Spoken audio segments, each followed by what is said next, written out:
salespeople are crazy competitive. That's how you're wired. Like when you get to X, you want to get to X plus 10. But again, that's only going to get you so far, in my opinion. And I. 1, 2, 3, 4.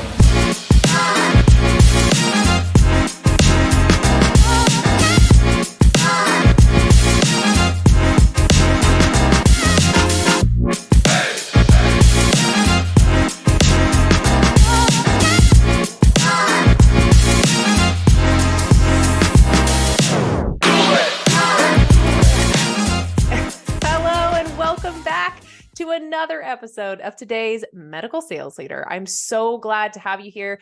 Thank you for joining me today. I'm Claire Davis, and with this show, we're really trying to give you more tools and give you some insight into people who are doing great things in the industry, like my friend here, Mike Deckard. Mike Deckard, thank you so much for joining us today. I'm thrilled to have you on the show for a variety of reasons. Likewise. Thank you so much. This is wonderful. One thing that really struck me when you and I very first started talking was you said, Claire, I go old school. I just share with people the reality of hiring and recruiting these days. And you said 86% of our presented candidates as a recruiter are interviewed by our clients. And the industry average is less than 40%. So already I knew I had to talk to you. I love that you work so diligently to provide the best customer service and value during that hiring process. I think once you have the opportunity to work with a variety of recruiters and work in this field, you know that there are varying levels of care that go into this process. So I'm really excited to hear your thoughts on that. And I also love how you're saving your clients time and money with the way that you position them as a quality candidate instead of focusing on quantity of candidates. So welcome to the show. Thank you for what you do. Again, no, thank you. This is great to finally meet you face to face. This is awesome. What's interesting about your story and mine is we kind of have it flip-flopped. You've got your start in the industry, right? In medical sales, and then went into pharma recruiting to answer the call there. Mine was backward. So I was starting in pharma recruiting and then went into medical sales and am now obviously doing something different. So what kind of insight does that bring to you as a recruiter starting in the industry yourself? Yeah, that's a really good point. And we do hear it all the time. I have not been recruiting that long. It's just full transparency. Again, I'm very honest and we don't hide anything. A little over a year. But our clients have already noticed that, wait a second, this is a little bit different. Like, how do you know this? Well, for 15 years, I was a sales rep. I did supplies to diagnostics to device. Then I would say I jumped over the fence, worked for a hospital for a few years, got my MBA. And it just gives us a different perspective on what our clients are looking for. Mm-hmm. So it's nice to have that background. And, one of our clients said, it's very obvious you've lived this life before. I'm like, yeah, I have no hair, sales. That's what happens. Right? So it's really set us apart at a very early stage. I really think that you bring up a great point of having the experience of being in the field and having to go through the job search yourself and then becoming a recruiter. What a different gravity that has to your role. Did you always use a recruiter when you were moving between roles?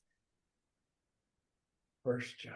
A couple of times, yes. And, I met a couple of people that throughout my career, I was like, I like this one.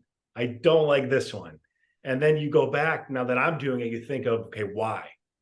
Honesty, transparency, helping you out all along the way. We don't leave our candidates out to dry. We have prep notes we give them, right? Yeah. Like we want them to be prepared, but we will never force a candidate into a job for a couple of reasons. Well, one, we all look stupid in 4 months.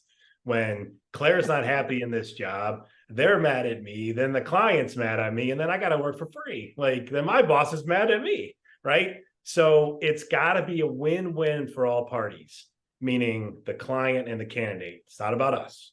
Mm-hmm. And we're here to help people and connect people. And you mentioned earlier customer service. That's what it's all about. Like that's sales 101. Like we try to do everything behind the scenes where I would say, you don't need to see what happens in the kitchen before we bring the food out, right?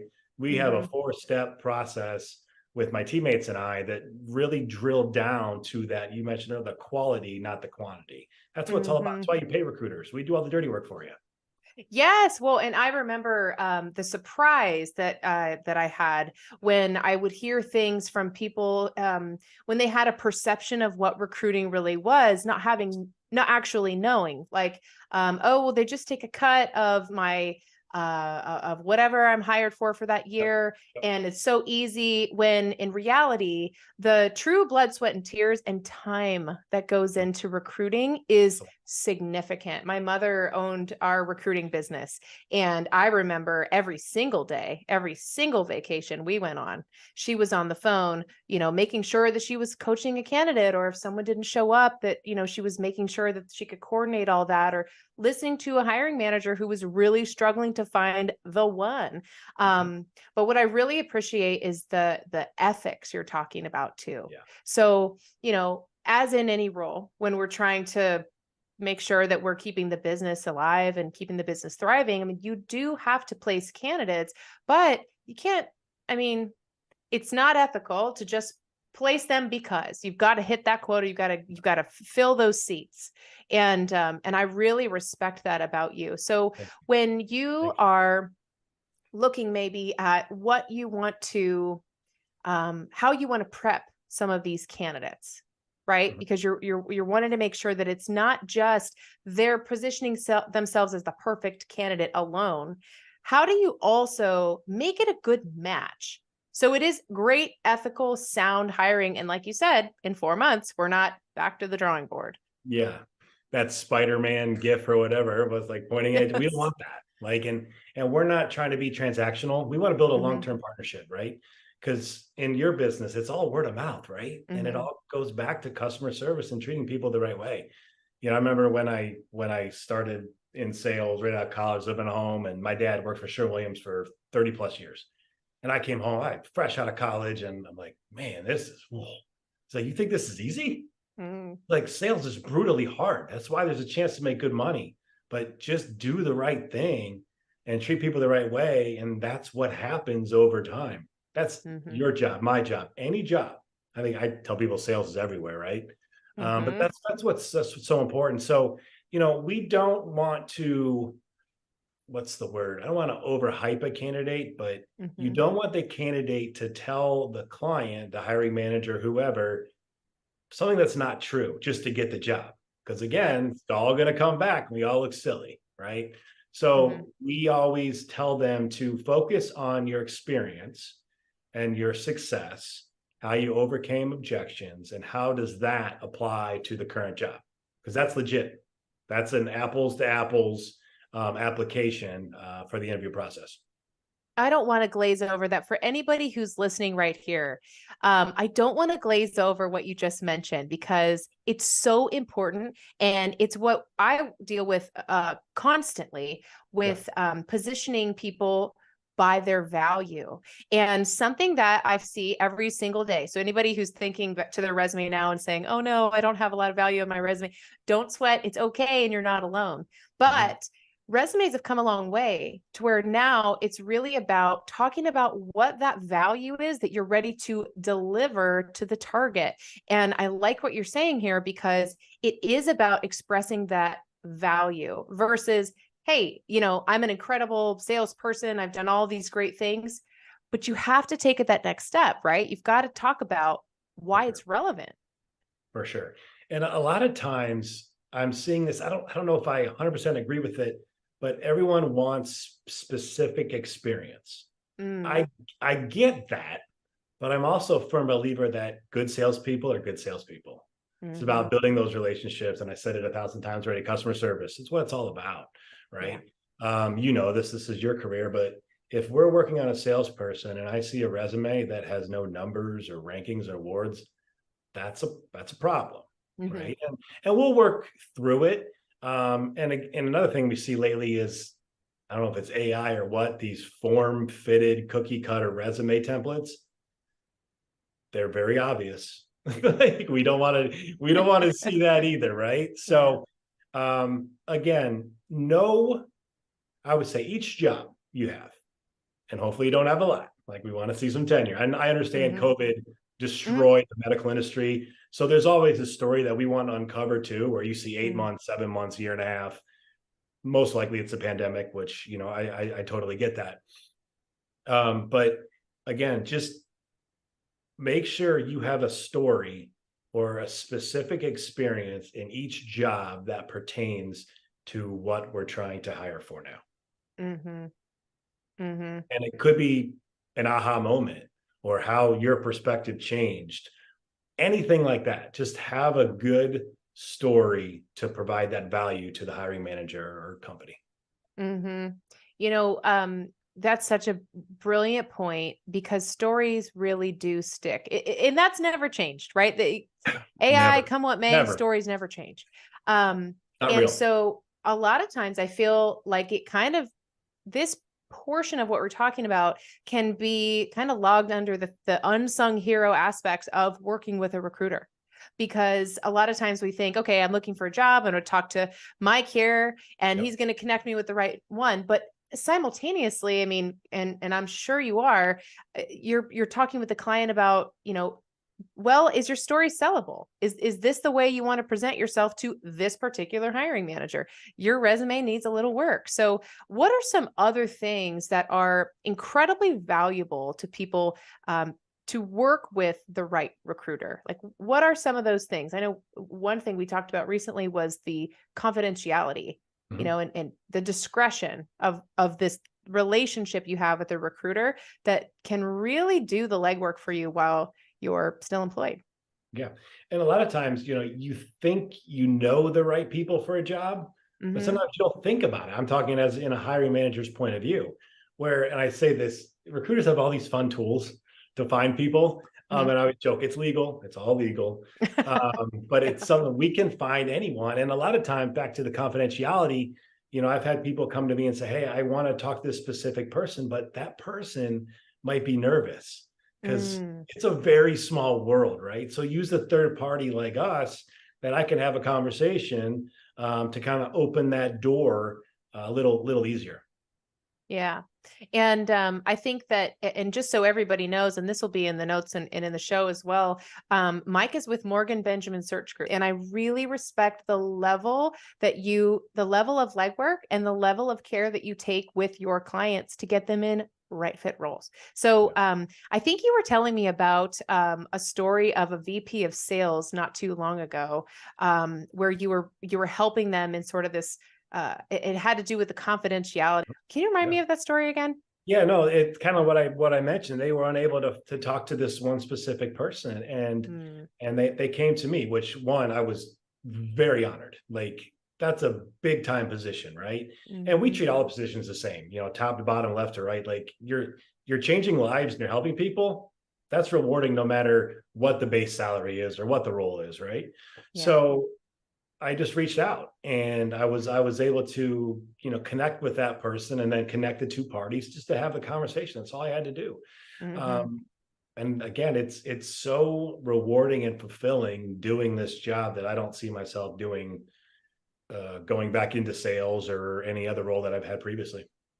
So, and, you know, speaking of previous roles, I mean, I know you're successful in the business when you were in industry. So, you know, what really was it that brought you into recruiting? Did you always have aspirations of being on the recruiting side, or did someone say, Mike, hello, you got to do this? All the above. I had thought about it for a while. Again, it's just about connecting people and just be, you know, I always say when I was going on sales interviews, what's your sales technique? I'm like, I hate that question, because there's, you know, books and all that stuff you got to think about. I'm like, be a friend. And like, hiring managers, like, what are you talking about? Like, if you treat your clients and customers like friends, all's going to be good. Like, it's that simple. You work hard for them, you call them back and whatnot. So yeah, you know, talking to good recruiters over the years and bad ones, like I mentioned earlier, you could see what's good, what's bad. I lost my job about a year and a half ago. And I always joked that I was going to work for my younger cousin someday. Just always respected him. I was the big cousin. He's a little cousin, even though he's much taller than me. And I said, someday I'm going to work for you. And I called him and I said, it's time. And he said, really? I said, it's time. And he said, I kid you not, Mike, 2 weeks before you called, I talked to, his VP, said, if we find the right medical person, we're hiring and jumping in. He's like, thank God it's you. And wow. Here we are, and we're having so much fun together. We're growing quickly, and it's just, we do the right things. And, I'm shocked to hear how many times a candidate or client says, you guys just work hard and are nice and provide, quality candidates. I'm like, isn't that our job? So again, it's great. We love it. We're doing well and changing people's lives. That's amazing. And I love that it also is a family business. I come from a family recruiting business, and there's a different level of expectation sometimes when it comes from family. Yes. But that's thank you for saying that. It's a different pressure. I can't let them down. Right. I mean, and I won't, but it's something that he gave me an opportunity, and we've always been close. But it's different now, and I can't let my younger cousin down. So we're personally invested, we're professionally invested. Absolutely. Something I think that I learned maybe the hard way after a couple of layoffs, because I truly didn't believe, Mike, that this would happen multiple times in my career. Certainly not someone who was brought up by a recruiter. Like, shouldn't I have the job market on a string?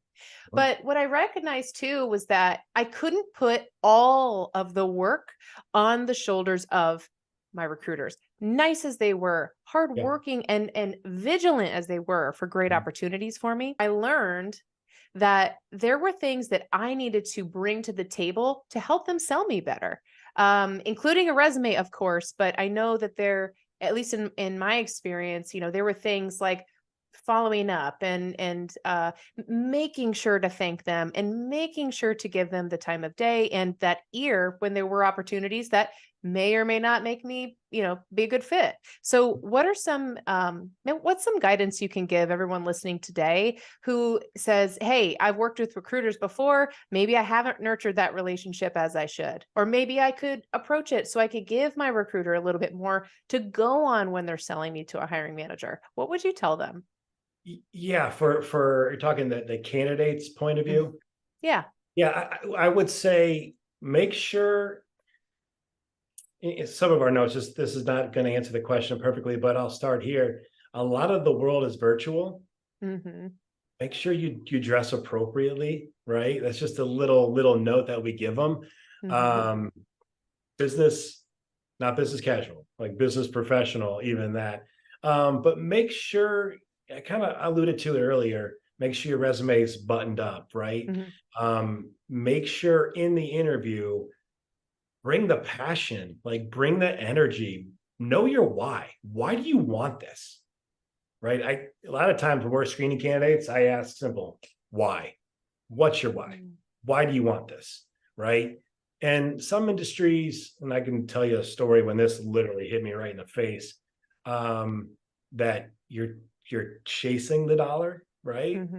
Medical people, and we have that opinion that medical sales reps are rich, right? That's why we want to do it. That's only going to get you so far. So make sure you know your why in the interview process, and follow up in your follow-up email. Do it right away or later that night, off hours, always looks good. There's a little fun fact. Everything you discussed, and overcome any objections you have. Like close, always sell yourself. I love this. And I think it's such an incredible value that you have come to this industry with the sales and marketing background that you have, because it is an opportunity to sell yourself into a role, right? And sell your story, as my friend Lindsay Dowd likes to put it.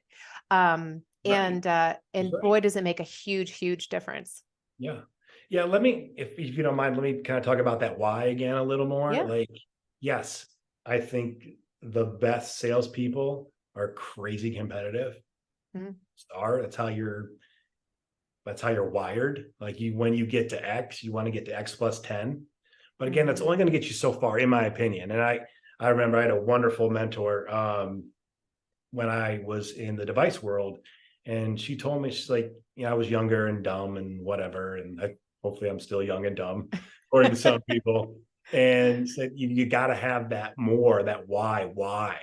We're in the breast cancer world. I have so many pink ties to this day still, because that's what we always wore, right? Yep. And it was seeing a patient in a biopsy, knowing that it didn't look good on the screen. I've been in enough of them to be like, this is not good. Doctor left the room, and I get goosebumps telling the story. And older lady, she's like, can you pray with me? And I said, I have goosebumps right now. And I held her hand. I said, absolutely. Like, and I was like, that's your why. Like, that's it. If you work your butt off to get the doctors the right tools to help a patient's life or change a life, I'm like, that's what it's all about. And then the money is just the icing on the cake. That'll come, right? Yeah. But knowing why you want this job, like, that was smack in the face. And I can tell you exactly where I was in that room, what hospital, what time of day, everything. Oh my gosh. And that was powerful for me. I'm feeling it. I've got chills, and what an honor. Oh, what an honor. Yeah. Yeah. And that was like, this is their career for me. And now I get to help people on a different level, get to coach them and get them, could be that job that changed their life. Well, and think about it now, where, say maybe, when you were working for Hologic, right? That was the story. Yep, that was it. Yep. Okay. And you're impacting your territory. Ohio is feeling the effects of your hard work. But now I'm getting chills again. Now you are helping people exponentially, because it's the people who, right? Exactly. So I didn't mean to cut you off. Sorry, but that's the first person I placed a year ago, and she called, and you could tell she was choking up. And she said, this is the first time in my career I've ever had a chance to make this amount of money. And I've been blessed being in this career. I've done well, depending on how you want to define success, right? And it was a number that, again, I've been blessed to overcome numerous times. And it was like, okay. It was that same kind of feeling again, like, all right, this is great. Like, it was, again, very powerful and impactful that this is the importance of this job. Not checking a box, not getting this person a job. Again, that's the icing on the cake and how we're rewarded financially, but really impacting someone's life and her children, the best. Amazing. I am obsessed with the impact that you're making, Mike. I truly believe in it. And I mean, just from the chat we've had, we've been talking 30 minutes. Here are a couple I don't even know. Like, we've covered a lot of ground. That's a good thing, I think. Oh man. Well, we've covered a ton of ground. A couple things that I want to really drive home. Yeah. I really encourage everyone to seek out a recruiter that, one, they jive with, they feel like they can find a resonance with, and that they're not getting that transactional take a number vibe.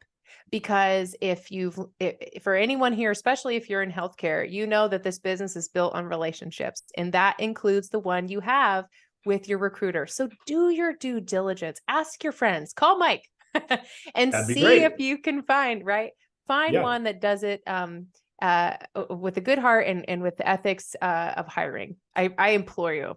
The second thing is, one of my favorite notes that you shared today was sending thank you notes during off hours, which shows just a little bit of extra investment. So I love that. People take that hot tip. Do not glaze over that.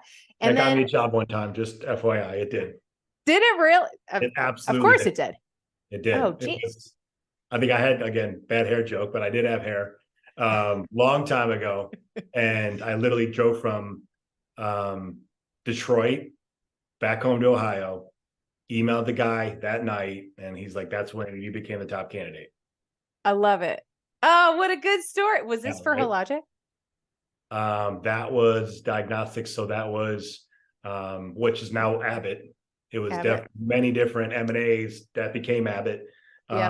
And also that same guy, when I went to my final interview, in the elevator, is like, Mike, you did great. You're too young. We don't want you.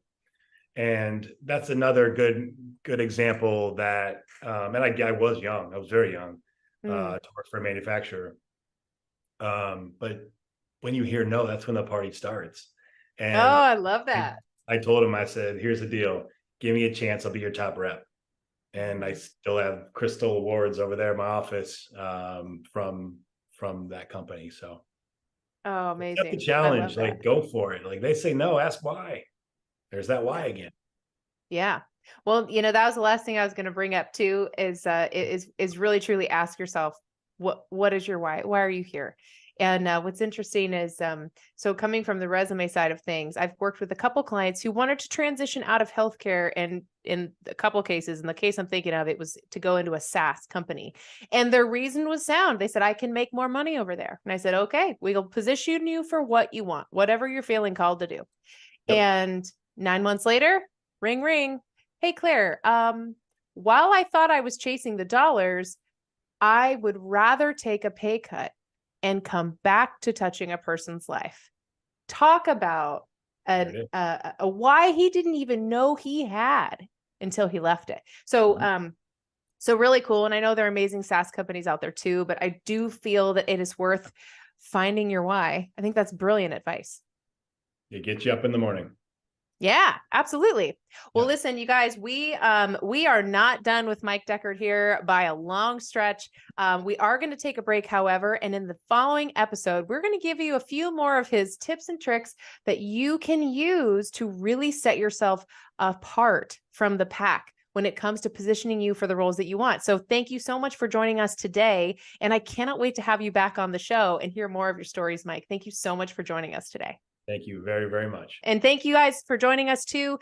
Don't forget to like the show, subscribe to the show on YouTube. And if you found something today that you thought, my friend needs to know about this, or that little tip I think would work for my buddy over there, please feel free to share it. And until next time, thanks guys. Have a great day. 1, 2, 3, 4.